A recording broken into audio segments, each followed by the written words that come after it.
Hello student, क्या हाल चाल। I hope आप सब बढ़िया होंगे। आपकी जो तैयारी है वो अच्छे से चल रही होगी। प्यारे बच्चों, सबसे पहले तो मैं आपका बहुत बहुत स्वागत करता हूं हमारे इस IIT JEE NET के प्लेटफॉर्म पर, जिसका नाम है MP फिजिक्स। अगर हमारे चैनल को सब्सक्राइब नहीं किया है तो सबसे पहले तो सब्सक्राइब कर लो और अपने दोस्तों को भी शेयर कर दो, क्योंकि यहाँ पे वैल्यूबल कंटेंट यहीं मिलने वाला है। प्यारे बच्चों, ठीक है, सबसे पहले तो आपका बहुत बहुत स्वागत करता हूँ। और आज आपके लिए मैं लेके आया हूँ एक बढ़िया सा चैप्टर, जो है फ्लूइड मैकेनिक्स। मैकेनिक्स इसलिए बोलते हैं क्योंकि यहाँ पे पूरा कंसेप्ट मैकेनिक्स के आ जाते हैं। ठीक है, तो यहाँ पे फ्लूइड अपन पढ़ने वाले हैं मैकेनिक्स को। ठीक है, तो एक बार फटाफट आपका जोश कैसा है एक बार हम कमेंट में बता दीजिएगा। ठीक है, तो शुरू करते हैं बिना टाइम वेस्ट किए फ्लूइड मैकेनिक्स को। एक्चुअल में ये 3 भागों में है। ठीक है, सबसे पहले अपन हाइड्रोस्टैटिक पढ़ेंगे, फिर हाइड्रोडायनेमिक पढ़ेंगे और लास्ट में अपन नॉन आइडियल फ्लूइड पढ़ देंगे। ठीक है, हाइड्रोस्टैटिक और हाइड्रोडायनेमिक्स ये एक्चुअल में आइडियल फ्लूइड के लिए अपन कंसीडर करते हैं। बाकी जो नॉन आइडियल फ्लूइड है वो अपन सेकंड पार्ट में बना देंगे, है ना। यहाँ पे इस फ्लूइड के अपन 2 पार्ट बनाएंगे। जो फर्स्ट पार्ट में अपन हाइड्रोस्टैटिक और हाइड्रोडायनेमिक पढ़ लेंगे और जो सेकंड पार्ट होगा वो अपन नॉन आइडियल फ्लूइड का कर देंगे। ठीक है, तो ये एक्चुअल में फ्लूइड को अपन 2 भागों में डिवाइड कर रहे हैं। ठीक है, तो आज का अपना लेक्चर फर्स्ट पार्ट शुरू करते हैं, टाइम को बिना वेस्ट किए शुरू। चलो, तो अपन को पता है कि फ्लूइड बहने की प्रवृत्ति होती है। ठीक है, फ्लो करने की टेंडेंसी रहती है। तो वो ये यहाँ से अपन शुरुआत करते हैं फ्लूइड। तो यहाँ पे फ्लूइड होता क्या है, सबसे पहले तो ये समझो कि anything is which have tendency to flow is called fluid, है ना। यानी कि जैसे कि H2O, O2, N2 जो भी अपने पास लिक्विड है, यानी कि गैस भी हो सकती है, उसको अपन क्या बोलते हैं, फ्लूइड बोलते हैं। बात समझ में आ गई क्या। चलो आगे बढ़ते हैं। तो ठीक है, और फ्लूइड मैकेनिक्स को अपन 3 भागों में डिवाइड किया गया है। ठीक है, पहला अपन ने देखा हाइड्रोस्टैटिक्स, हाइड्रोडायनेमिक्स और नॉन आइडियल। ठीक है, ये अपने पास आइडियल फ्लूइड के लिए है, आइडियल फ्लूइड के लिए, और ये अपने पास है नॉन आइडियल, है ना। तो ये इसको अपन पार्ट 1 कर देंगे, है ना। पार्ट 1 में पढ़ लेंगे, यानी कि आज का लेक्चर, और इसका मैं सेकंड पार्ट लेके आ जाऊंगा, है ना, पार्ट सेकंड। तो यानी कि 2 भागों में मैं इसको डिवाइड कर रहा हूँ ना, ताकि आपको ज़्यादा कंफर्टेबिलिटी लगे। ठीक है, तो आगे बढ़ते हैं। पहला अपने पास हाइड्रोस्टैटिक, सिंपल है। हाइड्रोस्टैटिक, हाइड्रो का सिंपल है, फ्लूइड से रिलेटेड है। स्टैटिक का मतलब रुका हुआ है, रेस्ट पे। यानी कि अगर कोई फ्लूइड है वो रुका हुआ है, लेकिन यहाँ पे एक इंपॉर्टेंट बात है, वो है किसके रेस्पेक्ट में, कंटेनर के रेस्पेक्ट में। जिस कंटेनर में रखा गया है फ्लूइड, उसके रेस्पेक्ट में अगर रुका हुआ है तो उसको ही अपन बोलते हैं हाइड्रोस्टैटिक्स। ठीक है, क्योंकि यहाँ पे वही सारी चीज़ें लिखी है कि किसके रेस्पेक्ट में रुका हुआ है, कंटेनर के। ठीक है, ग्राउंड के, जैसे कि ये मानो यहाँ पे सिंपल सा है कि एक फ्लूइड है जो एक्सेलरेशन से ऊपर जा रहा है। ठीक है, यहाँ पे वाटर भरा हुआ है। ठीक है, फ्लूइड भरा हुआ है। तो अगर आप ध्यान से देखो कि इसके रेस्पेक्ट में देखते हो, है ना, इसके रेस्पेक्ट में, अर्थ के ग्राउंड के रेस्पेक्ट में देखोगे यहाँ से, तो आपको क्या लगेगा, ये मोशन में, रेस्ट पे नहीं है। लेकिन अगर यहाँ से देखते हो आप कंटेनर के रेस्पेक्ट में, है ना, यहाँ पे कंटेनर के रेस्पेक्ट में अगर कोई आदमी बैठ के देखता है तो आपको क्या लगेगा, ये रेस्ट पे दिखेगा। तो ये सबसे इंपॉर्टेंट है कि अगर फ्लूइड कंटेनर के रेस्पेक्ट में रुका हुआ है तो उसको अपन हाइड्रोस्टैटिक की कैटेगरी में कंसीडर करते हैं, और यहाँ पे अपन आइडियल फ्लूइड को कंसीडर करें।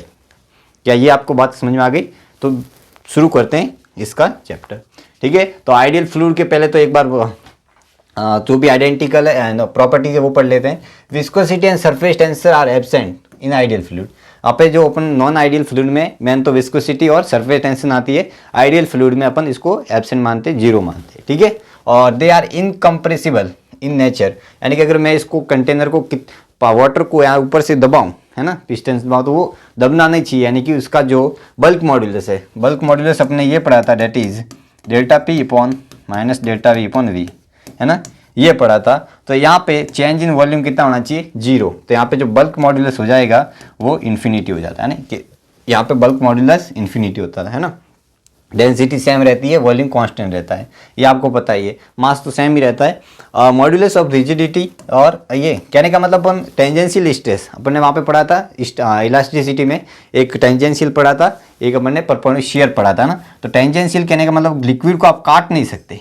जैसे यहाँ पे लिक्विड है, यहाँ पे भरा पड़ा है ना, तो आप यहाँ से चाकू से काट नहीं सकते, है ना। कहने का मतलब ये, इसकी जो रिजिडिटी थी वो कितनी है, शियर स्ट्रेस में 0 है। बात समझ में आ गई क्या। तो ये थोड़ी सी प्रॉपर्टी थी आइडियल फ्लूइड की।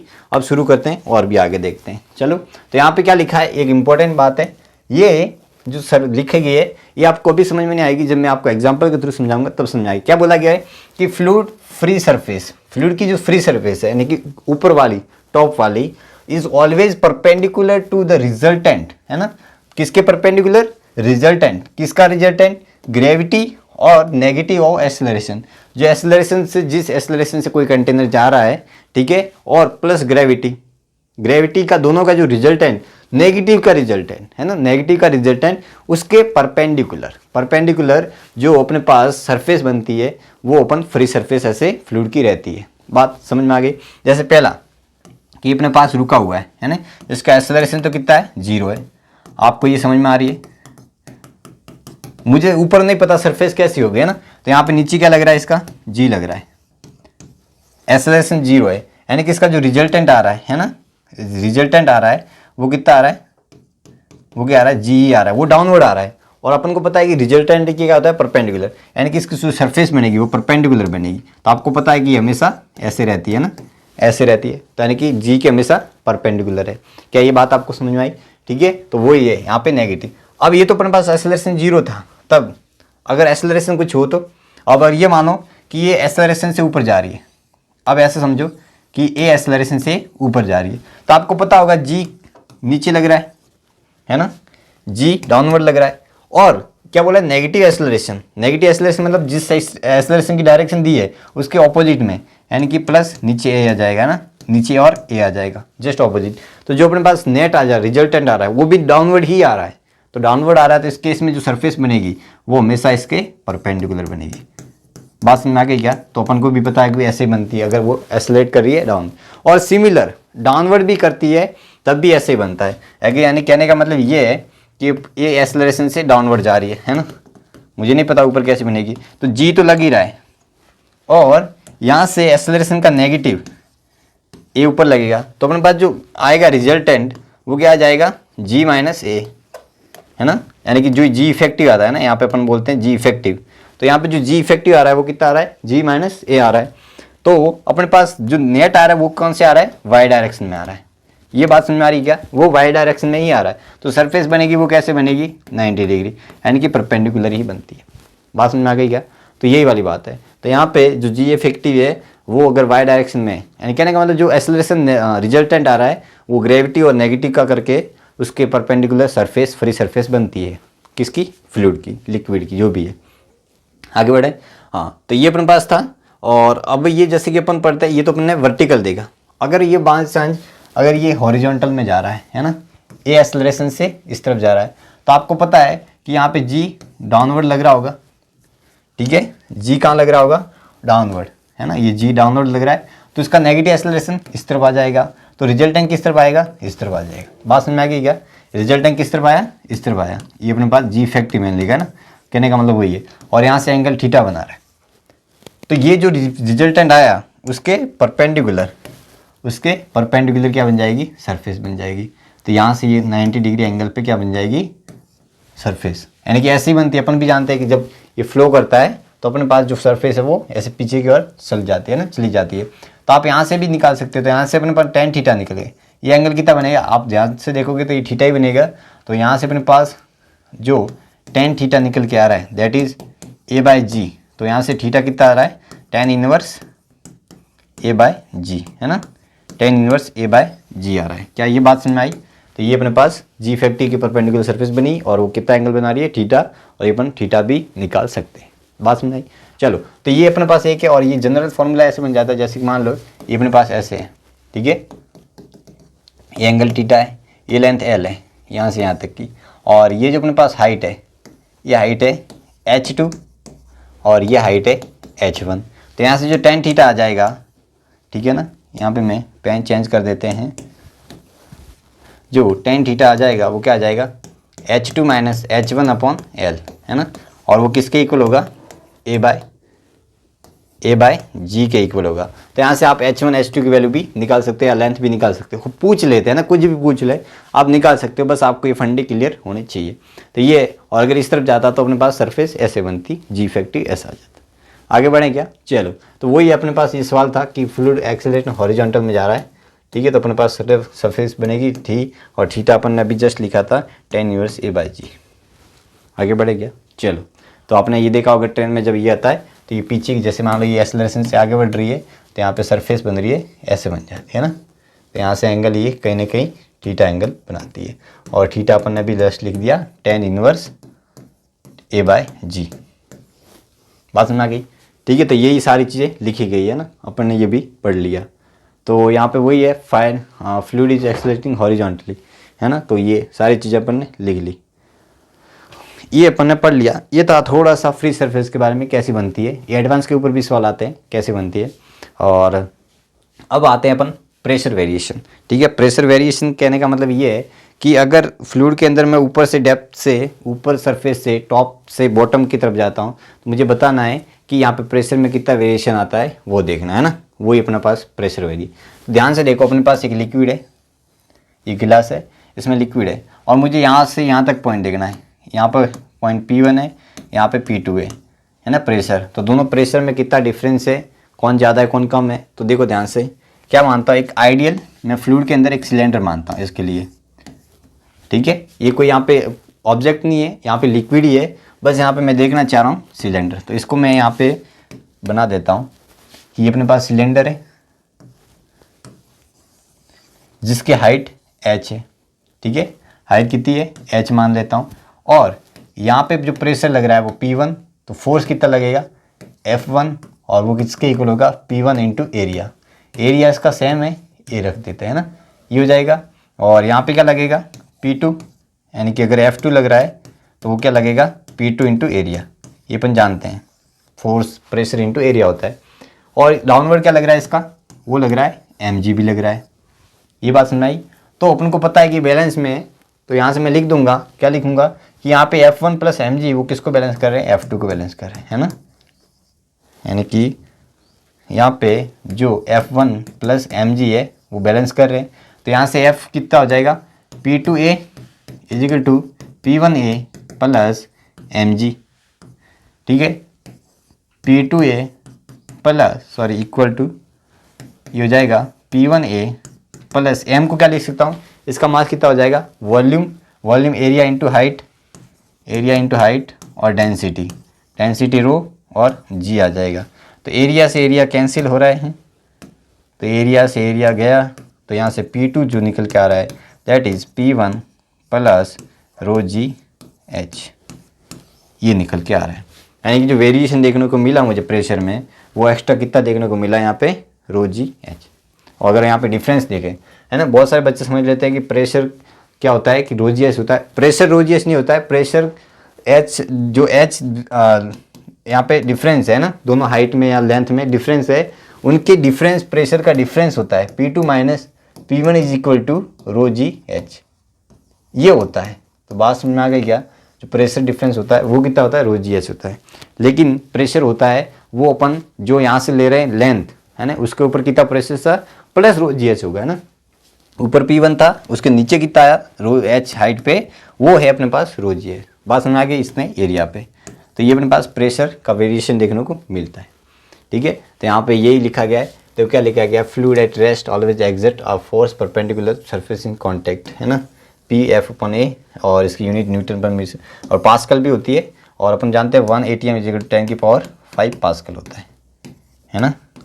ये आपको आगे अपन देखेंगे बैरोमीटर में प्रूव भी करेंगे। तो ये अपने पास निकल के आता है प्रेशर। और वेरिएशन क्यों दिखने को मिलता है यहाँ पे, मेन ये है कि यहाँ पे ऊपर जो फोर्स लग रहे हैं, है ना, चारों तरफ, है ना, आप यहाँ पे जैसे मैंने सिलेंडर बनाया, यहाँ पे भी फोर्स लग रहे हैं सब तरफ, तो वो क्या कर रहे हैं, सब एक दूसरे को कैंसिल कर रहे हैं। यहाँ पे फोर्स बढ़ता ही जा रहा है ना। यहाँ पे मैं फोर्स अगर की वैल्यू बताऊँ तो यहाँ पे ऐसे क्या हो रहा है, बढ़ता ही जा रहा है। बात समझ आ गई, यहाँ पे ये बढ़ जाएगा, यहाँ पे ये बढ़ जाएगा, यहाँ पे बढ़ जाएगा। तो ये फोर्स जैसे जैसे नीचे जाते हैं बढ़ता जाता है, लेकिन एक दूसरे को क्या कर रहे हैं, हॉरिजॉन्टल में कैंसिल कर रहे हैं। एक तो ये बात आ गई अपने पास। ठीक है, तो यहाँ पे वही लिखा गया है। और एक और भी बात है कि जैसे अगर अपन हॉरिजॉन्टल में माने, ये तो अपन ने वर्टिकल में माना, हॉरिजॉन्टल अगर माने, ठीक है, तो यहाँ पे हॉरिजॉन्टल में मानता हूँ एक सिलेंडर। ठीक है, यहाँ पे मैं एक कलर चेंज कर देता हूँ, हॉरिजॉन्टल में मानता है एक सिलेंडर। अब यहाँ पे जो प्रेशर है दैट इज़ P1, यहाँ पे है P2, यहाँ पे लग रहा है फोर्स। और आपको पता है कि mg डाउनवर्ड लग रहा है, x में कोई नेट कितना है, फोर्स 0 है। F1 = F2 है, तो यहाँ पे F2 है, यानी कि P1A = P2A, तो यहाँ पे P1 = P2 आ जाएगा। बात समझ आ गई। यानी कि सेम हॉरिजॉन्टल लेवल पे अगर अपने पास कंटेनर रुका हुआ है तो उसके जो प्रेशर होता है वो इक्वल होता है। ये बात आपको मेन याद रखनी है, ठीक है। अगर प्रेशर अपने पास कंटेनर रुका हुआ है, रेस्ट पे है, तो सेम हॉरिजॉन्टल लेवल पे जो प्रेशर होता है वो क्या होता है, सेम होता है। ये आपको चीज़ें याद रखनी है। और यहाँ पे ये है कि फोर्स यहाँ पे ऊपर लग रहा होगा, यहाँ पे ऊपर लग रहा होगा, यहाँ पे नीचे फोर्स नीचे, तो यहाँ पे प्रेशर में वेरिएशन होगा, लेकिन यहाँ पे सेम हॉरिजॉन्टल लेवल पे जो प्रेशर होगा वो सेम होगा, ठीक है। चाहे वो लिक्विड कैसा भी हो, ऐसे भराओ, बहुत सारे आपको एक कन्फ्यूज कर सकते हैं, ऐसे भराओ, है ना, ऐसे भराओ। तो यहाँ पे जैसे मान लो कि ऊपर P0 लग रहा है ना, एटमॉस्फेरिक, तो मुझे बताओ H हाइट पे कितना होगा यहाँ पे, ठीक है। तो यहाँ पे कितना हो जाएगा, P जो हो जाएगा, ठीक है, वो कितना P0 प्लस ρgh। आपको लिक्विड कैसा भी दे सकता है, ये ऐसे भी करके दे दे, बस यहाँ पे H हाइट पे जो प्रेशर होगा, है ना, ये P0 लग रहा है तो यहाँ पे हो जाएगा P0 प्लस ρgh। कंटेनर की शेप पे डिपेंड नहीं कर रहा है, बस H डेप्थ पे जो प्रेशर होगा वो ρgh एक्स्ट्रा लिखना है आपको। बात समझ में आ गई क्या? आगे बढ़ें, चलो। तो ये अपन ने लिख दिया इतना, आगे बढ़ते हैं। ये पास्कल, ये आपको याद रखना है। प्रेशर अपन ने ये सारी चीज़ें लिख दी यहाँ पे। और हॉरिजॉन्टल लेवल पे जो प्रेशर होता है P1 = P2 होता है, और no difference horizontal direction, no acceleration, बस एक्सेलरेशन 0 होना चाहिए। ये आपको बात समझ आई। अब ये देखो, ये भी अपन ने डेराइव कर दिया, ρgh एक्स्ट्रा आ जाता है, ठीक है। अगर ये ऊपर जा रहा है ना, यहाँ पे ऊपर जा रहा है, तो बस आपको एक कंडीशन है, जो अपन ने P2 लिखा है ना, P1 प्लस ρgh, है ना, तो यहाँ पे जो g है वो क्या लेना है, इफेक्टिव लेना है। बस ये बात आपको मेन इंपॉर्टेंट याद रखनी है। तो यहाँ पे ऊपर जा रहा है तो अपन को पता है कि इसका जो g इफेक्टिव होता है, कई बार अपने केस देखे कि g प्लस a हो जाता है ना, तो बस यहाँ पे जो P2 हो जाएगा वो P1 plus ρg plus a into h, ये हो जाएगा प्रेशर। और अगर डाउनवर्ड आ रही है ना, अगर डाउनवर्ड आ रही है तो मैं यहाँ पे लिख देता हूँ, आगे क्या दिया है क्या, अगर मैं यहाँ पे बना देता हूँ, अगर a एक्सेलरेशन से डाउनवर्ड आ रहा है तो अपने पास जो P2 हो जाएगा that is P1 plus ρg minus a into h। एक तो ये होता है, और यहाँ पे ये by chance if a = g हो जाए, क्या हो जाए, a = g, तो यहाँ पे आप ध्यान से देखो, ये प्लस P1 P2 = P2 हो जाएगा, यानी कि फ्री फॉल है ना, फ्री फॉल। अगर फ्री फॉल कर रही है बॉडी, लिक्विड फ्री फॉल कर रहा है, तो आपको भी पता है कि ये फैलने की कोशिश करेगा तो प्रेशर लगेगा ही नहीं, है ना, तो हर पॉइंट पे जो प्रेशर होगा वो क्या हो जाएगा, इक्वल हो जाएगा। बस यहाँ पे वही है, ठीक है। तो यहाँ पे वही सारी चीज़ें लिखी है कि फ्री फॉल कर रहा है तो दो is no vertical variation, g effective 0 हो जाता है इस केस में। तो ये सारी चीज़ें मैंने समझा दी आपको, है ना। अब आता है अपने पास ये हॉरिजॉन्टल पे, अगर ये एक्सेलरेशन इधर जा रहा है तो अपने पास कितना हो जाएगा वो देखना है ना। तो ये अपने पास एंगल थीटा बनाता था, और ये भी जानते हैं that is theta = tan inverse a/g होता है ना। एक तो ये फॉर्मूला इससे जानते हैं। और क्या हो जाएगा, देखो यहाँ पे मैं क्या करूँगा, कंसीडर करूँगा एक सिलेंडर हॉरिजॉन्टल में। अब यहाँ पे प्रेशर हॉरिजॉन्टल पे इक्वल नहीं होंगे, क्यों नहीं होंगे, क्योंकि यहाँ पे एक्सेलरेट कर रही है। मैंने आपको बताया था कि अगर रेस्ट पे है, एक्सेलरेशन 0 है, तभी यहाँ पे हॉरिजॉन्टल सेम लेवल पे प्रेशर सेम होता है ना। तो यहाँ से हो जाएगा अपने पास, यहाँ पे मान लो कि P2 लग रहा है, ये ले लेते हैं, नहीं ये ले लेते हैं, सॉरी ये ले लेते हैं। यहाँ पे तो अपने पास लग रहा है दैट इज़ P2 लग रहा है, और यहाँ पे P1 लग रहा है।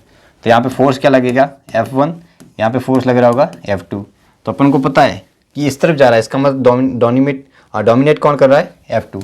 F2 माइनस F1 = ma, क्योंकि यहाँ पे मैं वही नेट लिखना चाह रहा है ना, ma से, ये सुनना है। तो F2 क्या आ जाएगा, P2 area minus P1 area = मास क्या है, रो, और वॉल्यूम क्या हो जाएगा इसका, बताओ, एरिया इंटू ये जो लेंथ L है, L हो जाएगी, और G, बात समझ में आएगी। तो अपने पास G आ जाएगा, तो एरिया से एरिया तो गया, ख़त्म इसकी कहानी।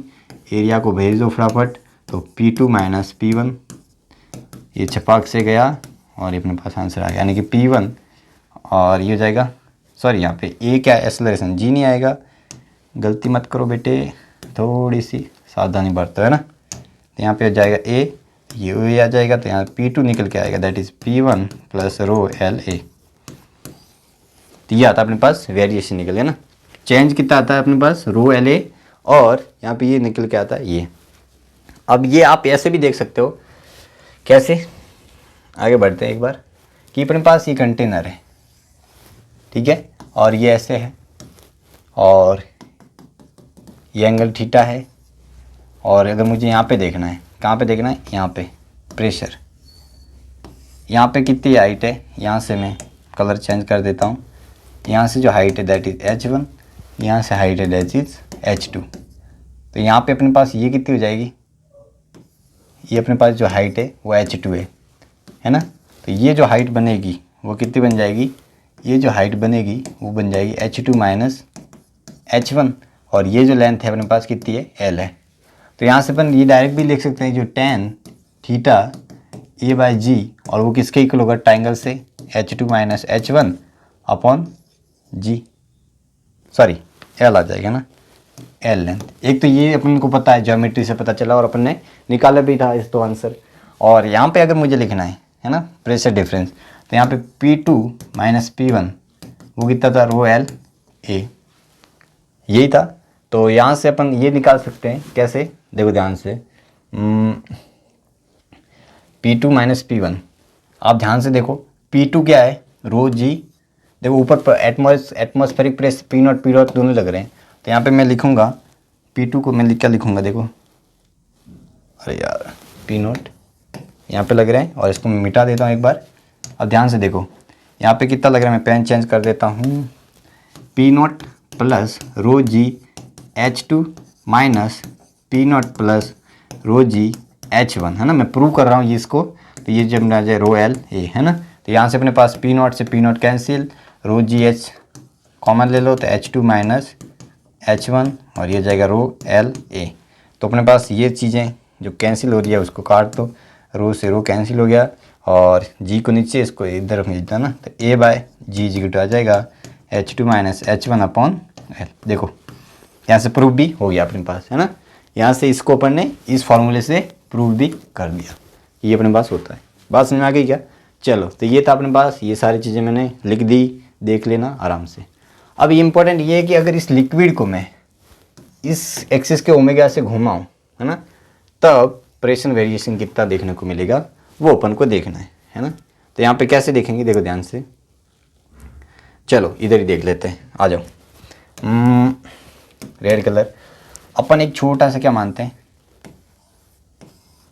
ये मान लिया, ध्यान से देखना, यहाँ पे जो लेंथ है वो है x1, और यहाँ से जो लेंथ है वो है x2। ये जो लेंथ है वो x2 माइनस x1 लेंथ है। इसका जो एरिया अपन को दिया है A, ठीक है। और यहाँ पे जो प्रेशर लग रहा है दैट इज़ P2, और यहाँ पे जो प्रेशर लग रहा है दैट इज़ P1। और आपको ये पता होगा कि अगर लिक्विड घूम रहा है तो इसके ऊपर कोई ना कोई सेंटीपिटल फोर्स यहाँ पे एक्ट कर रहा होगा। मुझे ये बताओ, यहाँ पे कोई ना कोई सेंटीपिटल FC एक्ट कर रहा होगा।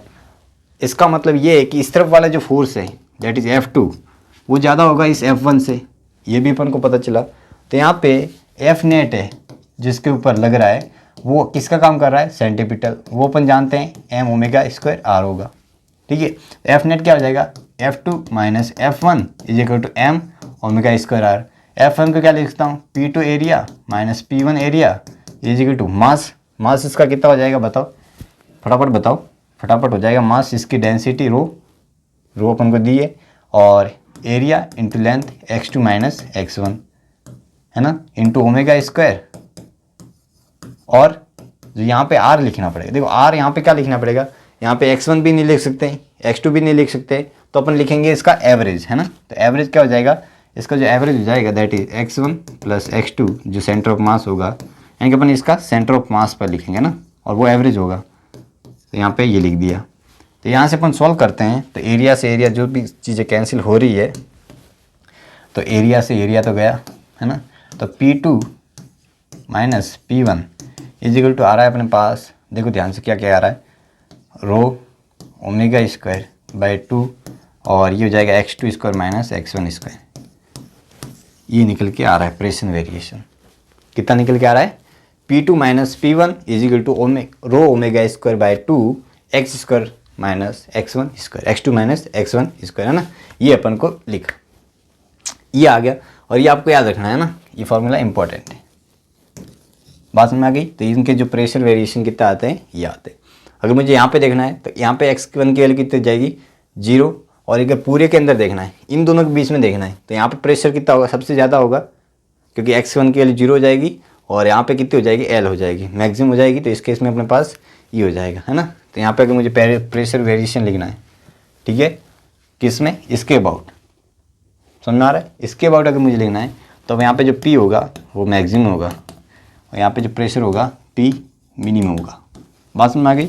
मैक्सिमम होगा तो वो भी अपन लिख सकते हैं ना, मैक्सिमम कितना होगा, P मैक्सिमम कितना, इसके लिए इसको 0 होना पड़ेगा x1 की। तो यहाँ पे मैं बता देता हूँ, थोड़ा सा 1 मिनट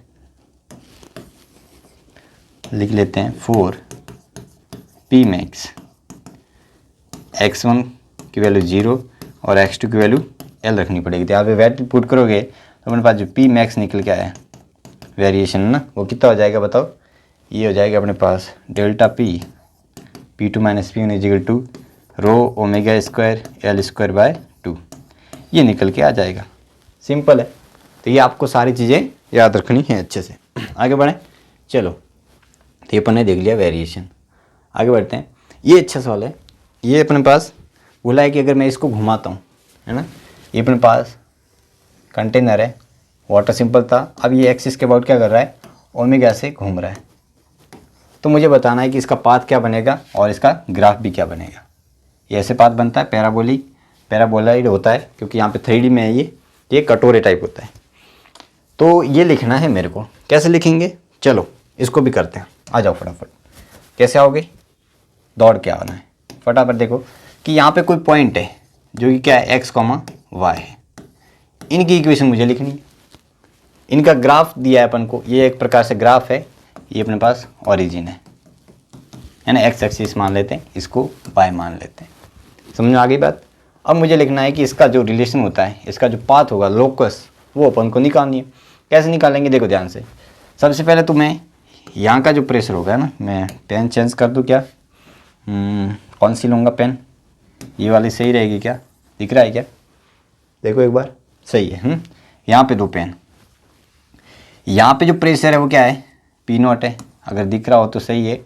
यहाँ पे क्या हो जाएगा, ऊपर प्रेस P0। मैं एक बार पेन चेंज ही कर देता हूँ ताकि आपको कन्फ्यूजन नहीं रहे। यहाँ पे P0 है और यहाँ पे ऊपर भी P0 है, दोनों। यहाँ पे जो ये लेंथ होगी, यहाँ पे ये कितनी लेंथ है बताओ, ये लेंथ है y और ये लेंथ है वो x है। अपन को ये भी पता चल रहा है ना, ये लेंथ कितनी है y और ये लेंथ x है। और ध्यान से देखना, यहाँ पे मैं एक ट्यूब की तरह बिहेव कर सकता है ना, कि एक प्रकार से यहाँ पे ट्यूब है, ब्लैक कर देते हैं ना एक बार, हाँ, यहाँ पे एक ट्यूब है ऐसे इस टाइप की, जहाँ पे यहाँ पे प्रेशर P0 है, यहाँ पे सेम हॉरिजॉन्टल लेवल पे आपको पता है कि प्रेशर क्या है, सेम होता है। तो यहाँ पे मैं लिख दूंगा P0 और ये हो जाएगा P0 प्लस रो जी वाई स्क्वायर। तो यहाँ से कैसे लिखेंगे, देखो ध्यान से, अपन को पता है कि जो अपन ने लिखा था, कलर चेंज कर देते हैं, P2 minus P1 is equal to rho omega square by 2 into x2 square minus x1 square, ये अपन ने लिखा था। फिर बताओ, फिर क्या लिखा, ये हो जाएगा P2 यहाँ पे कितना है, ध्यान से देखो, ये P0 है प्लस रो जी वाई है। ये अपन ने क्या लिखा, P2, क्योंकि यहाँ पे P0 ऊपर है और ये नीचे आएगा अपन डेप्थ पे, y डिस्टेंस नीचे आ गए, तो यहाँ पे कितना हो गया, रो G Y minus P0, P1 कितना है यहाँ पे, P0 ये equal to rho square by 2 और x2 कितना लेंथ है, x है, x स्क्वायर माइनस ये 0 का स्क्वायर हो गया। तो यहाँ से ये कैंसिल हो रही है सारी चीज़ें, P0 से P0 कैंसिल, तो rho G Y equal to rho omega square by 2 into X square. तो यहाँ पे जो कैंसिल हो रहा है वो काट दो, हाँ, रो से रो कैंसिल हो गया। तो यहाँ से जो y निकल के आया that is omega square bye 2g और एक्स स्क्वायर, ये निकल के आया। और यहाँ से आप ध्यान से देखोगे तो y क्या है, एक्स स्क्वायर के प्रोपोर्शनल है। तो ये इक्वेशन वेरी वेरी इम्पोर्टेंट है, वेरी वेरी इम्पोर्टेंट है ना, ये इक्वेशन वेरी वेरी इंपॉर्टेंट है। इसके ऊपर एडवांस के भी सवाल आते हैं, ठीक है। तो यहाँ पे ये इक्वेशन बनती है, और अगर आपको पूछ ले कोऑर्डिनेट दे देंगे, बताओ, मैं कुछ भी पूछ सकते हैं, बस आपको अगर ये कंसेप्ट याद है तो। एक्स स्क्वायर क्या है? प्रोपोर्शनल। तो ये अपने वाई और एक्स के बीच में रिलेशन देख दिया, ये आता है अपने पास, है ना। तो ये आपको याद होना चाहिए। तो चलो यहाँ तक अपन ने पढ़ लिया, प्रेशर वेरिएशन जो भी देखना था। अब आते हैं अपन जो एटमॉस्फेरिक प्रेशर है ना, उसकी वैल्यू फाइंड करते हैं, जो कि यहाँ पे एक एक्सपेरिमेंट दैट इज़ बैरोमीटर, उससे अपन कैसे निकालते हैं। ठीक है। तो अपने पास क्या है, एक ट्यूब है, और ट्यूब में ये क्या है, एच जी है। क्या है ये? एच जी है। एच जी मतलब मरकरी। ठीक है, ये अपने पास एच जी है। तो क्या करते हैं, इसको फुल करके फटाफट ऐसे रख देते हैं, तो यहाँ पे ये बन जाता है वैक्यूम। वैक्यूम यानी कि यहाँ पर जो प्रेशर है वो कितना है? 0 है। ऊपर का प्रेशर कितना है? 0 है। ये आपको बात सुना रही। तो ध्यान से देखो, आपको पता है कि यहाँ का जो पॉइंट और यहाँ का पॉइंट सेम हॉरिजॉन्टल लेवल पे है। तो यहाँ पे जो लग रहा होगा दैट इज़ एटमॉस्फेरिक, और यहाँ पे भी जो प्रेशर लग रहा होगा, ठीक है, कितनी हाइट है इसकी? h है। हाइट कितनी है? h है। तो यहाँ पे जो प्रेशर लग रहा होगा पी नॉट, दिख रहा है क्या? एक बार रेड कर देते हैं। हाँ, पी नॉट इजिकल टू हो जाएगा अपने पास, ऊपर पी नॉट, पी तो 0 है, ठीक है, तो पी 0 प्लस रो जी और एच। यहाँ पे लिक्विड कौन सा है? मरकरी है। यहाँ पे एच जी है और जी तो अपन को पता ही है, और ये हाइट इसकी आती है। तो यहाँ पे एक्सपेरिमेंट देखा गया, जो अपने पास निकल के आ रहे पी नॉट, वो कितना निकल के आ रहा है? ये निकल के आ रहा है अपने पास रो होता है अपने पास मरकरी का 3.6 इंटू 10⁻3, और जी की वैल्यू अपन 9.8 लेते हैं, और एच जी की वैल्यू लेते हैं अपन 6, है ना। सेंटीमीटर होती है, 76 सेंटीमीटर आती है, लेकिन ये लेते हैं। तो अपने पास जो निकल के आता है पी नॉट, वो आता है 10⁵ पास्कल, है ना। ये निकल के आता है एटमॉस्फेरिक, कितना निकल के आता है? 10⁵ पास्कल। ठीक है। तो ये एक्सपेरिमेंट था, बैरोमीटर बोलते हैं ना, यहाँ पे इसको क्या बोलते हैं? बैरोमीटर। बस यही था। तो यहाँ पे वही था, यहाँ पे एक ट्यूब लगा देते हैं मरकरी की, और इसकी हाइट जो होती है ना, यहाँ पे मरकरी होती है, ठीक है, इसकी जो हाइट होती है यहाँ से यहाँ तक वो 76 सेंटीमीटर होती है, और यहाँ पे जो पी नॉट आता है ना, तो यहाँ पे पी नॉट आता है निकल के दैट इज़ 10⁵ पास्कल, ये निकल के आता है। और इसकी जो डेंसिटी होती है एच जी की, वो 13.6 इंटू 10⁻3 होती है ना। ये आपको याद रखनी थी। तो यहाँ से निकाल दे, ये बस जनरल इन्फॉर्मेशन के लिए, बस आपको पता होना चाहिए कितना होता है 10⁵, इतना ज़्यादा इंपॉर्टेंट है नहीं। तो यही लिखा है barometer is pascal rho g h यहाँ पे, ठीक है। इसको अपन 1 atm प्रेशर को अपन 70 सेंटीमीटर ऑफ एच जी भी बोलते हैं। सारी चीज़ें याद होनी चाहिए। अब क्या होगी अगर मैं इसकी एच जी की जगह वाटर ले लूँ, है ना, क्या ये लैब में प्रैक्टिकल पॉसिबल है कि नहीं, वो अपन देखते हैं। तो आपको पता होगा कि जैसे कि यहाँ पे सिंपल है, ये अपन ने ट्यूब ले ली, और यहाँ पे ये वाटर भर गया ना इतना, इसकी हाइट h, ठीक है। अपन को पता है यहाँ पे पी नॉट कितना है, वो है 10⁵। सबके लिए सेम होता है ना, एटमॉस्फेरिक सबके लिए सेम है।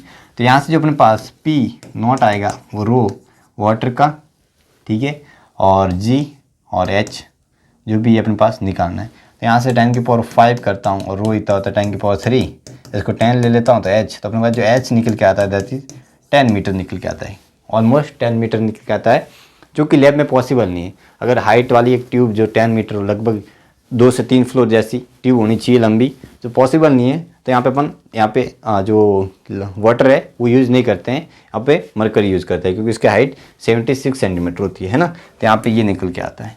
तो बस ये याद रखना है आपको, है ना। आगे बढ़ें। अब आता है अपने पास एक manometer. Manometer is a instrument for measuring the pressure of gas, है ना, कि गैस का कितना प्रेशर है वो। यहाँ पे जो प्रेशर लगेगा गैस का वो कितना होगा, तो यहाँ पे हॉरिजॉन्टल लेवल है, तो यहाँ पे जो प्रेशर होगा वो इसका होगा। अपन को पता है ऊपर कितना है, पी नॉट है। तो यहाँ पे जो देखो ध्यान से, gas is equal to P naught plus जो ये हाइट है एच, यानी कि रो जी एच, है ना, ये बता। तो यहाँ पे जो डिफरेंस होता है P gas minus P naught plus is equal to क्या हो जाएगा अपने पास, रो जी एच, है ना। यहाँ से अपन निकाल सकते हैं सारी चीज़ें, और इसको बोलते हैं अपन P naught, P gas minus P naught को अपन बोलते हैं जो डिफरेंस होता है इनको बोलते हैं अपन गेज प्रेशर भी बोलते हैं ना, गेज प्रेशर भी बोलते हैं। कभी आपको नाम देते तो आपको पता होना चाहिए, गैस का pressure minus atmospheric pressure as called gauge pressure, है ना, गेज प्रेशर बोलते हैं, ये आपको याद होना चाहिए। आगे बढ़े, चलो। तो ये अपने पास थोड़ा सा और है, it is use to measure gas pressure. तो यहाँ पे क्या हो जाएगा, देखो PA is equal to PB gas रोजियस प्लस PATM गैस, और यहाँ पे वही सारी चीज़ें लिखी हुई है। बात समझ में आ गई क्या? चलो ठीक है, तो ये अपन ने पढ़ लिया। आगे बढ़ते हैं, अब आते हैं अपन पास्कल्स लॉ पे। पास्कल्स लॉ क्या बोलता है, देखो मैं बता देता हूँ कि अपन कोई एक जगह पे अगर चेंज कर रहे हैं, थोड़ा सा प्रेशर लगा रहे हैं, फोर्स लगा रहे हैं, तो वो इस लिक्विड के हर पॉइंट पर प्रेशर चेंज उतना का उतना ही होता है। जैसे कि यहाँ पे मैंने डेल्टा P चेंज किया है ना यहाँ पे, तो इस लिक्विड के हर पॉइंट पे जितने भी यहाँ पे पॉइंट है उनमें जो चेंजेस आ जाएगा, ठीक है। जैसे मान लो मैं एक स्पेसिफिक ले लेता हूँ ताकि आपको समझ में नहीं आए। जैसे मान लो यहाँ पे एक मैं पॉइंट लेता हूँ, यहाँ पे P1 था, यहाँ पे P2 था, है ना, यहाँ पे P3 था, जो भी है। तो यहाँ पे अगर जो मैंने डेल्टा P चेंज किया है ना, यहाँ पे मैं डेल्टा P चेंज करता हूँ, मैं यहाँ पे अलग कलर से लिख दूँ ताकि आपको समझ में आ जाए। ब्लैक कलर, अगर डेल्टा P अगर मैंने एक्स्ट्रा लगाया तो यहाँ पे जो हो जाएगा वो कितना हो जाएगा, डेल्टा P ऐड करना है आपको, डेल्टा P और प्लस में डेल्टा P आपको करना है, ये आपको एक्स्ट्रा प्रेशर लिखना है। तो यही बोला था कि an enclose liquid at equilibrium the pressure change at one point is transmitted as it is to all other point of liquid. यानी कि जो एक पॉइंट पर अपन ने प्रेशर लगाया उतना का उतना पूरे लिक्विड के हर पॉइंट पर फैल जाता है ना, उतना का उतना, मतलब कहने का मतलब पॉइंट पर, और डिस्ट्रीब्यूट तो कह नहीं सकते, सेम को सेम लगने लगता है। बस यही सारी चीज़ें लिखी गई है। तो आगे बढ़ते हैं, जैसे इसके एप्लीकेशन है हाइड्रोलिक लिफ्ट, आपको बड़ी बड़ी गाड़ी उठाने के लिए अपन छोटे से फोर्स। तो यहाँ पे ध्यान से देखो क्या हो रहा है कि यहाँ पे जो फ्रिज F1 लगा रहा हूँ और यहाँ पे लग रहा होगा ऊपर F2, इसका एरिया क्या है A2, इसका एरिया क्या है A1। तो अपन को पता है कि इन दोनों का जो प्रेशर, मैं यहाँ पे एक्स्ट्रा कितना लगा रहा हूँ प्रेशर, जो अपने पास प्रेशर है दैट इज़ F1/A1, और ये प्रेशर पूरे लिक्विड यहाँ पे भी उतना उतना लगेगा ऊपर, और वो हो जाएगा F2/A1। तो यहाँ से आपके पास जो F2 निकल के आता है वो क्या निकल के आता है बताओ, ये अपने पास निकल के आता है A2/A1 इंटू क्या हो जाएगा F1। तो यहाँ पे ये निकल के आता है, और जो अपन को पता है कि जो एरिया A2 है वो बहुत ग्रेटर देन A1 से है, तो यहाँ पे जो F2 हो जाएगा वो भी ज़्यादा हो जाएगा F1 से, यानी कि छोटे से फोर्स से अपन को ज़्यादा फोर्स मिल गया, है ना। अगर मैं 1 न्यूटन लगा रहा था यहाँ पे हज़ारों न्यूटन मिल गया। तो इस टाइप के जो एप्लीकेशन है हाइड्रोलिक लिफ्ट में, वो पास्कल लॉ के अपन यूज़ में लेते हैं। तो ये अपने पास सारी चीज़ें। अब आते हैं अपन बायंसी फोर्स, है ना, बायंसी फोर्स पढ़ लेते हैं। और ये इसमें क्या देखो कि अपन ने आपने देखा होगा कहीं बॉल, है ना, ये अपने पास एक लिक्विड है, यहाँ पे बॉल इंसाइड कर रहा हूँ, ये बॉल ऊपर की तरफ आती है ना, और इसको अपन अच्छे से समझते हैं। चलो क्या बोला गया है कि बायंसी फोर्स क्या होता है, देखो ध्यान से कि अपने पास एक लिक्विड है, क्या है, एक लिक्विड है, और इसमें अपन एक कोई भी ये मानते हैं, ठीक है। यहाँ पे मैं बार बना के दे देता हूँ, आपको क्या समझ में आ जाएगा अच्छे से कि अपने पास एक अंदर बॉडी है, सिंपल सी बॉडी मैंने बना दी अंदर। आपको पता है कि इसके हर पॉइंट पर क्या लग रहा होगा, प्रेशर लग रहा होगा। ये बताओ क्या लग रहा होगा, प्रेशर लग रहा होगा हर पॉइंट पे, ठीक है, क्या लग रहा होगा, प्रेशर। तो एक बार मैं इसको 2 भागों में डिवाइड करता हूँ। तो आपको पता है कि जो नीचे वाले प्रेशर है ना, यानी कि इनका जो रिजल्टेंट है इस तरफ और इस तरफ, जिसका नेट आ रहा है, नेट इन अपवर्ड डायरेक्शन है, और इन सब का जो नेट नीचे आ रहा है डाउनवर्ड डायरेक्शन में। तो यहाँ पे इनका जो नेट आ रहा है, ठीक है, डाउनवर्ड, है ना, मैं लिख देता हूँ डाउनवर्ड डायरेक्शन में जो आ रहा है नेट, इन दोनों का जो डिफरेंस है वही एक्चुअल में क्या है, बायंसी फोर्स है। क्यों? क्योंकि आपको पता है ये नीचे वाले फोर्स लगा रहे हैं, ऊपर वाले फोर्स लगा रहे हैं, और नीचे एक और लग रहा है, वो क्या लग रहा है बताओ, ये जो लग रहा है वो अपने पास लग रहा है mg। क्या लग रहा है, mg, नीचे क्या लग रहा है इसका mg लग रहा है। तो ये mg को वेट करने का मतलब ये है कि ये नीचे वाला यानी कि f अप है और नीचे लग रहा है वो f डाउन, ये ऊपर लग रहा है और नीचे ये डाउन लग रहा है f। तो कहने का मतलब अगर ये बैलेंस कर रही है तो इसका मतलब जो नीचे वाले फोर्स हैं यानी कि f up is equal to जो हो जाएंगे वो f डाउन, यहाँ पे लिख देता हूँ डाउन प्लस mg। ये बात समझ आई। और यहाँ पे जो अप माइनस मैं लिख देता हूँ, यहाँ पे जो यहाँ पे f up minus f down है, f डाउन है, उसको अपन बायेंसी फोर्स बोलते हैं। क्या बोलते हैं इसको? ही बाइंड फोर्स बोलते हैं। बात में आ गई क्या? और वो किसके इक्वल होता है बताओ? ये इक्वल होता है जितना ये यहाँ से डिस्प्लेस किया गया उस लिक्विड के इक्वल है। सुना गया कि यहाँ से जो जितना लिक्विड गया उसके जो वेट है उसके इक्वल होता है। ये आपको याद रखनी है ना, ये आर्किमिडीज का सिद्धांत भी है ना। यहाँ पे मैं एक आपको एक्सपेरिमेंट दिखाऊंगा, ठीक है। तो यहाँ पे वॉल्यूम फाइंड करने के लिए यहाँ पे इसके एप्लीकेशन भी है आर्किमिडीज प्रिंसिपल की। तो यहाँ पे अपने पास निकल के आता है जो बाइंडिंग फोर्स होता है वो अपवर्ड डायरेक्शन में जो फोर्स है और डाउनवर्ड डायरेक्शन में जो फोर्स है उनका डिफरेंस, क्योंकि यहाँ पे mg लग रहा है इसकी वजह से यहाँ पे क्या लग रहा है? बायेंसी फोर्स लग रहा है ना।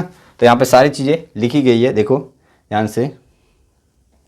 यहाँ पे वो भी है, देखो ध्यान से कि इसको मैं अंदर इनसाइड प्लेस करूँगा तो यहाँ पे ये वॉल्यूम डिस्प्लेस होगा और यहाँ पे जो लिक्विड आ जाएगा है ना, और इसका जो वेट है ना, इस लिक्विड का जो वेट है वो एक्चुअल में बाइंडिंग फोर्स है। तो यानी कि द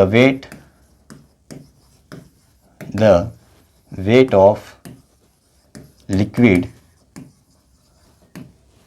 डिस्प्लेस्ड बाय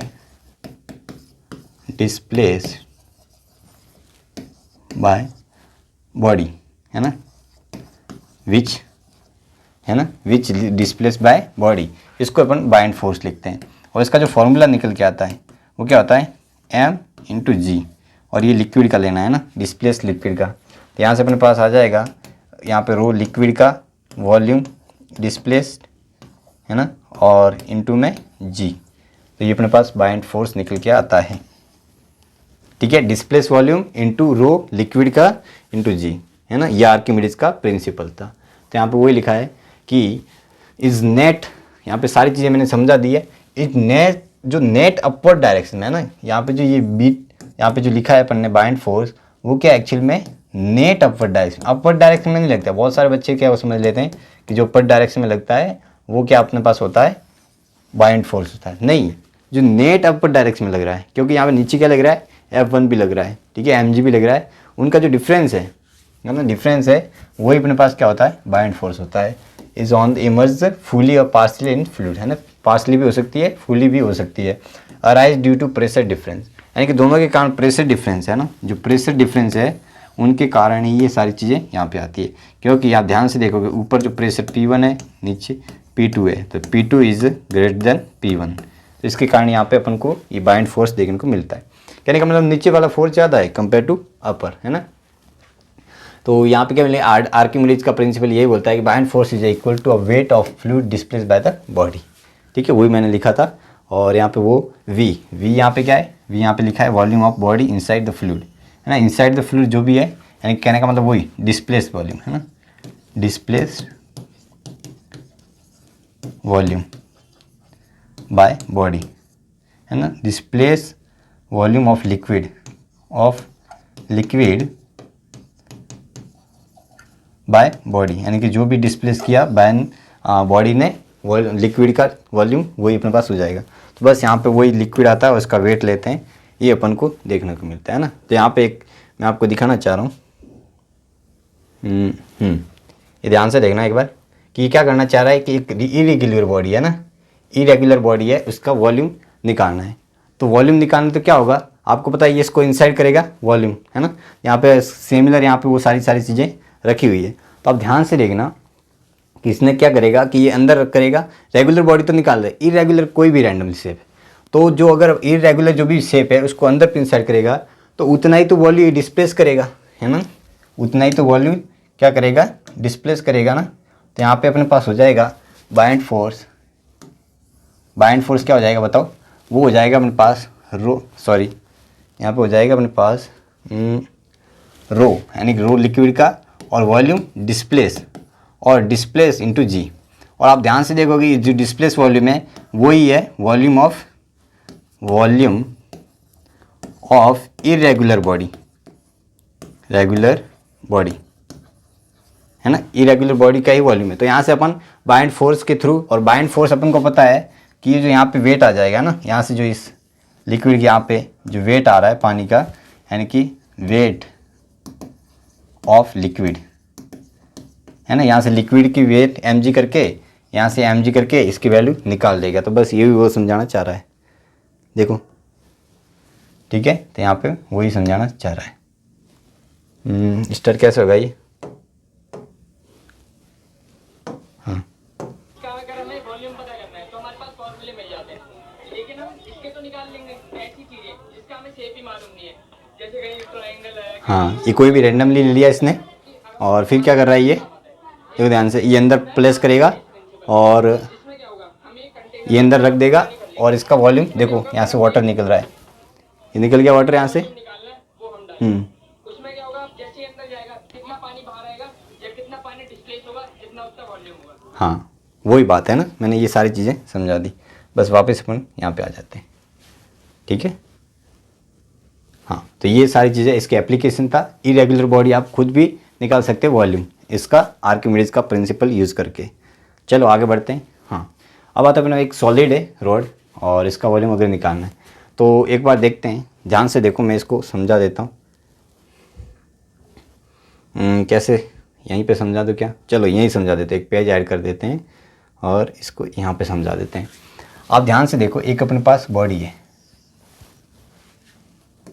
ये लिक्विड है, और यहाँ पे अपन ने एक बॉडी ले ली रैंडमली, और अपन को ये भी पता है कि यहाँ पे जो ये वाला वॉल्यूम है वो डिस्प्लेस वॉल्यूम है ना, ये जो वॉल्यूम है वो डिस्प्लेस वॉल्यूम है, ठीक है। और ये अपने पास वॉल्यूम टोटल वॉल्यूम है।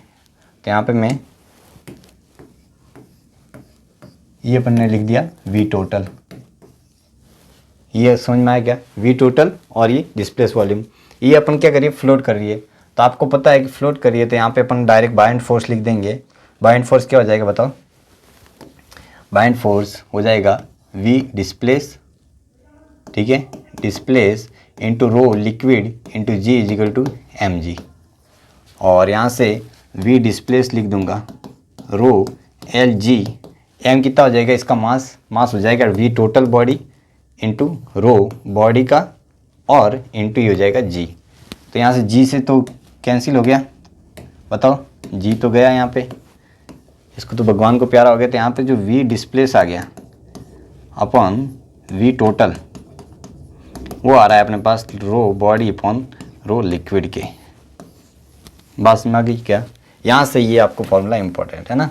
तो ये आपको याद रखना है, अगर फ्लोट कर रही है, देखो अपन को पता है कि यहाँ पे अगर फ्लोट कर रही है ना, तो यहाँ पे मैं केस बना देता हूँ।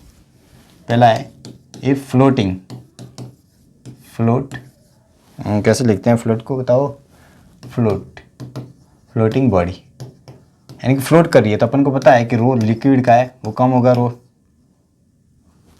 लिक्विड क्या, सॉरी बॉडी का है वो लिक्विड से कम होगा। तो यहाँ पे कम होगा तो वॉल्यूम क्या होगा, कम ही होगा ना, जो डिस्प्लेस वॉल्यूम है वो कम होगा वॉल्यूम टोटल के। ये बात समझ में आ गई क्या, तो यानी कि तैरेगी है ना, फ्लोट करेगी, यानी कि वो थोड़ा सा बाहर, इसका जो पार्ट है वो ऊपर रहेगा, ठीक है। ये अपने पास पहला केस। दूसरा केस क्या बन जाएगा बताओ, दूसरा केस बनेगा सिंक कर रही है ना, सिंक कर रही है, इसका मतलब रो भी वो लेस देन भी हो सकता है बॉडी का, सॉरी ज़्यादा भी हो सकता है और इक्वल भी हो सकता है ना, यानी कि रो लिक्विड गए। तो मोस्ट ऑफ तो अपन लिक्विड मानते हैं, तो इस केस में यहाँ पे जो वॉल्यूम डिस्प्लेस हो जाएगा वो किसके हो जाएगा, टोटल के, यानी कि पूरी की पूरी बॉडी अंदर सिंक कर जाएगी। बस ये था अपने पास आंसर। आगे बढ़ें, तो ये फॉर्मूला इंपॉर्टेंट, यहाँ से इसका एप्लीकेशन कैसे है देखो। ये अपने पास एक रॉड है, और ये बार कितनी है, 3h/4 है, इधर 3h/4, तो यहाँ पे h/4 बार की तरफ होगी। तो इसका वॉल्यूम अपन को पता है कि ये v जो ओपन होगा, V total is equal to rho अपने पास हो जाएगा कितना बताओ, ये हो जाएगा अपने पास ऊपर क्या लिखा था मैंने, बॉडी का लिखा था ना, हाँ ये अपने पास हो जाएगा बॉडी का, तो ये अपने पास बॉडी का अपन रो लिक्विड का। तो यहाँ से V अपन को देखो, यहाँ से एरिया और इसकी लेंथ कितनी है h/4 अपन, ये हो जाएगा एरिया सेम ही है और ये 3h/4 हो जाएगा। तो रो बॉडी अपन को पता है कि रो बॉडी और रो लिक्विड, और अपन को ये आंसर जो निकालना है वो किसके फॉर्म में निकालना है, रो एल के फॉर्म में। तो यहाँ से अपन कैंसिल कर देते हैं, ये कैंसिल हो गए तो अपने पास ये जा जाएगा, इस तरफ आ जाएगा तो कितना आ जाएगा, rho body equal to 3 rho into L, ये निकल के आ जाएगा। यानी कि मैंने जो ये फॉर्मूला लिखा है ये बहुत ही इंपॉर्टेंट है ना, इसके ऊपर सवाल भी आए हुए देखो। तो यहाँ पे अपने पास कौन सा आंसर हो जाएगा, ऑप्शन में गलती की, क्या निकालना है, डेंसिटी ऑफ रॉड की तो निकाली मैंने, ये 3 है, 3 इधर आ जाएगा, हाँ तो यहाँ पे 1/3 आ जाएगा, ये आंसर आ जाएगा है ना। देखो यहाँ पे ध्यान से 3/4 नहीं आएगा, 1/3 आ जाएगा, सही है ठीक है। अब ये बहुत ही इंपॉर्टेंट सवाल है, ये एडवांस का सवाल है, जे एडवांस में आया हुआ है, बहुत अच्छा सवाल है। इसमें अपन को दोनों के ऊपर कमेंट करना है, एक तो यहाँ पे जो लेंथ है वो ये दैट इज एल, यहाँ पे पेन चेंज कर देते हैं, रेड कर देते, यहाँ पे जो ये लेंथ है एल और ये एच के ऊपर, ये अपन इसको न्यूमेरिकल से अपन देखेंगे वैल्यू एक्चुअल में फाइंड करके। कैसे करेंगे कि देखो ध्यान से, अपने पास एक कॉइन है, ये कॉइन रखा गया है, यहाँ पे ये अपने पास क्या रखा गया है बताओ, ये है अपने पास कोई भी वुडन है ना, यहाँ पे वुडन ब्लॉक रखा गया। अब ये बोल रहे हैं कि अगर इस कॉइन को हटा के मैं वापस इसमें रख दूँ तो मुझे बताना है कि एल और एच में क्या चेंजेज आएंगे, क्या दोनों इंक्रीज होंगे, क्या एच इंक्रीज होगा, या जो भी है अपन को डेटा यहाँ पे दिया है। तो देखो अपन को ये तो पता है कि जैसे ही मैं इसको कॉइन को हटाऊँगा, ये जो अपने पास ये वुड है ना, वुडन ब्लॉक है, वो ऊपर जाएगा। तो सिंपल है, लेंथ तो अपने पास क्या हो जाएगी, डिक्रीज होगी, लेंथ तो अपन को पता है कि डिक्रीज होगी। तो यहाँ पे ऑप्शन देखते ही अपन को पता चला है कि डिक्रीज कहाँ है, इंक्रीज वाला तो ये ऑप्शन गया और इंक्रीज वाला ये भी ऑप्शन गया, अपने पास 2 है। अब एच को देखना है कि एच इंक्रीज होगी कि डिक्रीज होगी। अब देखो इसके लिए मैं आपको यहाँ से स्लाइड पे बताता हूँ, ध्यान से देखना क्या हो जाएगा कि पहले मानो कि यहाँ पे ये जब कुछ नहीं था तब H2 इतना है ना, H2O का लेवल इतना था जब कुछ नहीं था। अब जैसे मैंने ब्लॉक इंसाइड किया होगा तो यहाँ पे H2O प्लस वुडन ब्लॉक होगा है ना, वुडन ब्लॉक ये होगा। फिर अगर मैं इसके साथ कॉइन भी रखता हूँ है ना, तो H2O प्लस वुडन ब्लॉक यानी कि ब्लॉक प्लस कॉइन, 3 चीज़ें होगी, तब अपने पास लेवल और बढ़ गया, क्योंकि यहाँ पे जो कॉइन आ रहा है अब इसको भी वेट लगेगा, तो वेट लगेगा तो यहाँ पे ये जो अपने पास ब्लॉक और कॉइन है वो नीचे आएंगे, तो यहाँ पे जो लेवल है वो इंक्रीज हो जाएगा। और ध्यान से देखना, यहाँ पे मैं एक आपको चीज़ सिखाना चाह रहा हूँ कि जो यहाँ पे वॉल्यूम इंक्रीज हुआ वो किसकी वजह से हुआ, कॉइन की वजह से। और यहाँ पे ये जो वॉल्यूम मैंने लिखा है ना, ये जो V यहाँ पे जो V क्या है, ये V है वॉल्यूम इज इंक्रीज है ना, volume is volume of liquid लिख देता ना, सही रहेगा। यहाँ पे volume of liquid which balance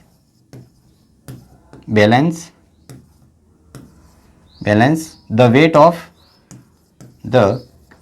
weight of coin है ना, इस कॉइन का जो ये वेट बैलेंस करने के लिए यहाँ पे वॉल्यूम क्या हो गया, इंक्रीज। तो यही है अपने पास ये वॉल्यूम, इतना समझ में आ गया। अब ये है कि अगर मैं कॉइन को हटाता हूँ और कॉइन को हटाने के बाद अगर वापस इस लिक्विड में डालता हूँ, तो आप ध्यान से देखना, अगर ये लेवल अगर बढ़ जाता है तो एच की वैल्यू बढ़ जाएगी, अगर लेवल कम हो जाता है तो एच की वैल्यू घट जाएगी।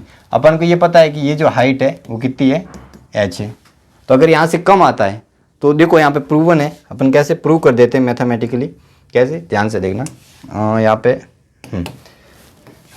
अपन को पता है कि वेट क्या है, जो वॉल्यूम है, यानी कि इसके ऊपर जो बाइंड फोर्स लग रहा है ना, ये वॉल्यूम मैं डायरेक्ट लिख लेता हूँ। अपन ने अभी जस्ट लिखा था, अभी क्या लिखा था बताओ, कि जो वॉल्यूम अपॉन वॉल्यूम टोटल है वो क्या था, रो बॉडी अपॉन रो लिक्विड।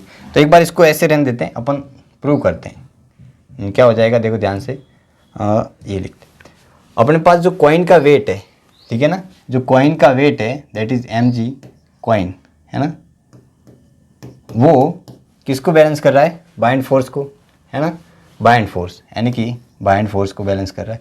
तो यहाँ से कॉइन हो जाएगा अपने पास वॉल्यूम ऑफ कॉइन, ठीक है, और रो किसका हो जाएगा, कॉइन का इंटू जी, और इसका जो बाइंड फोर्स लगेगा वो क्या लगेगा बताओ, वो अपने पास लगेगा वॉल्यूम जो अपने पास ये वाला था ना, ये वाला वॉल्यूम, ये वॉल्यूम, और इनटू फिर रो लिक्विड का और जी।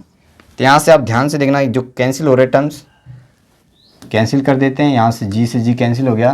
तो यहाँ से अपने पास जो वॉल्यूम निकल के आया, वॉल्यूम कितना निकल के आया बताओ, ये निकल के आया रो कॉइन अपॉन रो लिक्विड, जो अपने पास लिक्विड इनटू अपने पास वॉल्यूम कॉइन का निकल के आया। और अपन ये भी जानते हैं, है ना, अपन ये भी जानते हैं, क्या जानते हैं, कुछ नहीं जानते हैं, ये जानते हैं कि अपने पास जो वी कॉइन है वो, सॉरी वी कॉइन नहीं, रो कॉइन, यहाँ पे मैं चेंज कर देता हूँ, जो रो कॉइन है वो ज़्यादा होगा रो लिक्विड से, क्योंकि कॉइन होता है वो सॉलिड है और जो अपने पास लिक्विड वो क्या होता है, अपने पास लिक्विड है ना। तो अपन जानते हैं कि जो सॉलिड का डेंसिटी होती है इज़ ग्रेटर देन लिक्विड। तो यहाँ पे अपन ये पता है, अगर ये ज़्यादा है तो अपन को ये भी पता चल गया, क्या पता चला बताओ, यहाँ से अपन को ये पता चल रहा है, मैं यहाँ पे लिख देता हूँ, यहाँ पे अपन को ये पता चला कि अगर ये है तो देखो ध्यान से, ये वाला ज़्यादा है, ये कम है, तो यहाँ से जो ये वाला वी होगा वो ज़्यादा होगा वी कॉइन से, यानी कि ये वाला जो वॉल्यूम है ना। अब मैंने जब देखो आपको पता है कि अगर कॉइन नहीं है तब इतना वॉल्यूम है, जब कॉइन था तब इतना वॉल्यूम था। अब इस कॉइन को मैंने हटा दिया और जब मैं इसके अंदर प्लेस करता हूँ तो जब हटा दिया तो क्या हो जाएगा, लिक्विड डिक्रीज हो जाएगा, लेकिन वापस ही कॉइन रखूँगा तो थोड़ा सा और भर जाएगा, लेकिन इतना नहीं भर पाएगा जितना इसको भरना था। तो यहाँ से अपने पास जो आएगा ये यहाँ से अपन को ये पता चला कि जो हाइट हो जाएगी अब की बार यहाँ तक ही आएगी, यानी कि एच डैश यहाँ जाके, तो यहाँ पे एच डैश है इज़ लेस देन एच के, ठीक है ना। तो यहाँ पे अपन को पता चला कि जो एच है वो क्या हो रही है, डिक्रीज हो रही है, क्या हो रही है यहाँ पे, डिक्रीज हो रही है। समझ में आ गई क्या बात। तो यहाँ से जो हाइट है वो क्या हो गई, डिक्रीज हो गई। आगे बढ़े चलो, तो ये अपने पास निकल के आया, ये एच डैश डिक्रीज हो रही है, तो यहाँ पे अपने पास दोनों आ जाएंगे, ये लेंथ भी क्या हो जाएगी, डिक्रीज, और ये दोनों, तो ये आंसर आ गया। तो ये एडवांस का अच्छा सवाल था, ठीक है, हो सकता है मेंस में भी आपको दे सकते हैं। आगे बढ़ें चलो, तो ये आपके लिए होमवर्क है एक क्वेश्चन, ये होमवर्क क्वेश्चन है, यहाँ पे अपन को देखना है कि आइस का जो अगर पिघल जाती पूरी तो लेवल बढ़ेगा कि घटेगा, वो आपको देखना है। आगे बढ़ें चलो, तो यहाँ पे वैसे तो अपन रिमेन सेम रहती है। अब आते हैं अपन फ्लो पे, है ना। अब टाइप ऑफ फ्लो, अब ये अपन ऐसे करते हैं, टाइम काफ़ी हो गया है तो अपन ये इसको नेक्स्ट पार्ट में ही करेंगे, है ना। फ्लो को अपन नेक्स्ट पार्ट में करेंगे। आज का लेक्चर अपन यही समाप्त करते हैं और नेक्स्ट लास्ट ये फ्लो पढ़ लेंगे, बर्नौली थ्योरम है, कंटिन्यूटी इक्वेशन, और लास्ट रहेगा viscous force, viscosity and tension, surface tension. ये अपन कल लेक्चर में कंप्लीट कर देंगे, ठीक है। तो यही समाप्त करते हैं, मिलता हूँ आपको नए लेक्चर में, तब तक के लिए अच्छे से पढ़ते रहना। Wish you all the best, thank you.